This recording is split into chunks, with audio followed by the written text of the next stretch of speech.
مسلسل روزے رکھنا بھی منع ہے. عن عبد اللہ بن عمرو بن العاص رضی اللہ عنہما قال قال رسول اللہ صلی اللہ علیہ وسلم یا عبد اللہ الم اخبر انک تصوم النہار وتقوم اللیل فقلت بلى یا رسول اللہ قال فلا تفعل صم وافطر قم ونم فإن لجسدك عليك حقا وإن لعينك عليك حقا وإن لزوجك عليك حقا وإن لزورك عليك حقا لا صام من صام الدهر متفق علیہ. حضرت عبداللہ ابن عمرو ابن عاص رضی اللہ عنہ کہتے ہیں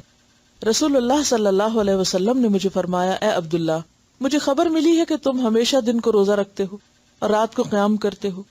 میں نے عرض کیا ہاں یا رسول اللہ صلی اللہ علیہ وسلم میں ایسا ہی کرتا ہوں.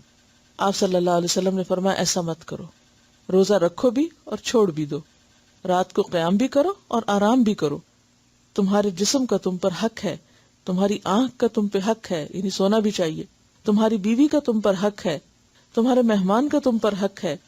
جس نے مسلسل روزے رکھے اس کا کوئی روزہ نہیں, کیونکہ وہ پھر جسم ویسے ہی عادی ہو جاتا ہے بھوکا رہنے کا, تو وہ پھر بھوک کی جو ایک کیفیت ہوتی ہے یا تڑپ ہوتی ہے وہ محسوس بھی نہیں ہوتی, وہ روزہ نہیں بلکہ عادت ہو گئی, جسے بخاری اور مسلم نے روایت کیا.